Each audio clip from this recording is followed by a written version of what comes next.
Good morning, guys. Today I'm going to make a maha blanca. So for this video, we need corn kernel.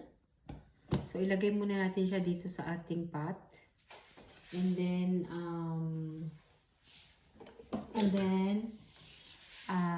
we'll mix this one with our coconut, and we have our non-concentrated milk, evaporated milk. So since it's not easy can opener, I will use my technique to open it like in the Philippines. Yeah, this one we're going to do at the other side also. Yes, so like that. Lahat po natin ilalagay. So we just need evaporated milk, concentrated milk, and a coconut milk. So, and then we'll have sugar, 1/2 cup of sugar also, and also 1/2 cup of maize flour, like this, maizena flour. So do not open yet the stove. We just have to mix all this first and see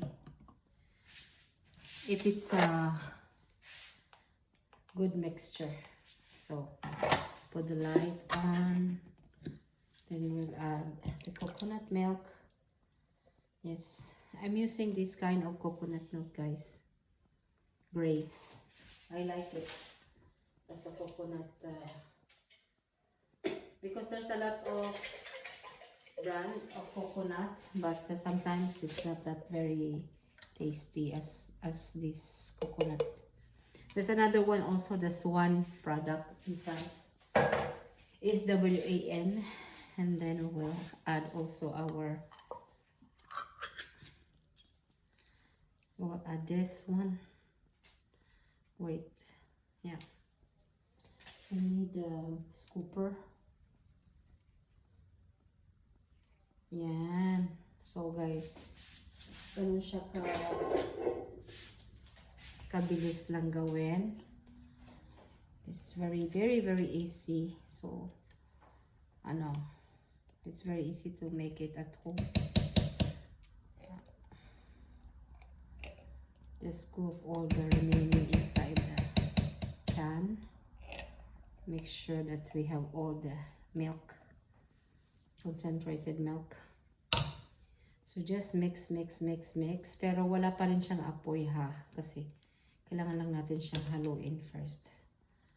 So para mag-blend talaga yung all ingredients natin dyan. Yan. Mabango na siya. And then guys, we'll add the sugar. Where's my sugar? Honey.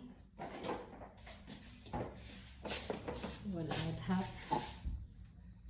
cup of sugar.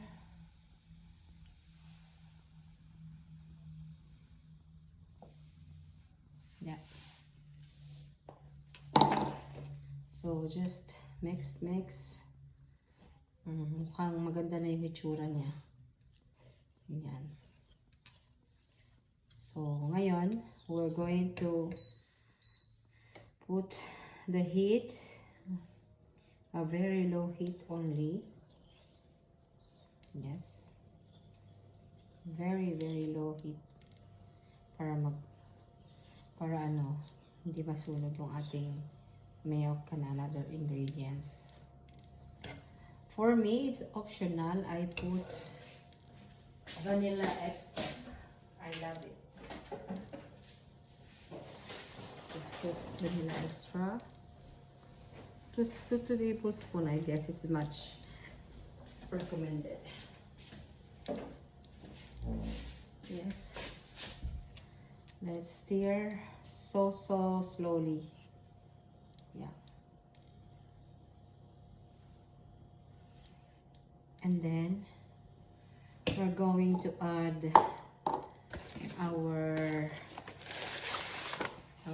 maizena with water. Yeah. Yes. Half cup of maizena.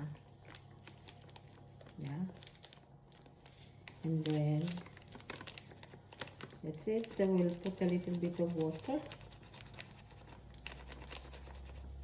That's all.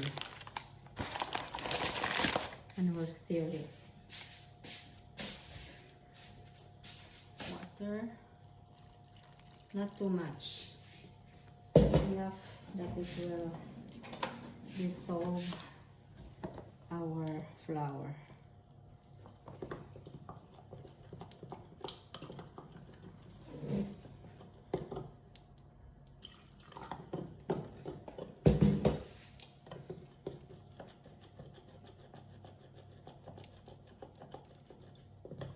And that's it. Voila. And then just continue the stirring of the mixture until it's thickened. Okay? Hi guys, ito na po yung ating ma-blanca. Ayan, and this time I put peanuts as toppings. So, mainit pa siya. I let it cool down here. And then after, I'm going to put it in the fridge. And then we'll eat it later for our dessert, guys. So, maha blanca. Yan. So, it's good for dessert or breakfast or merienda. Yeah. Thank you for watching. Please like, subscribe, and share. And don't forget to comment also. Thank you so much. Have a nice day, everyone. Bye.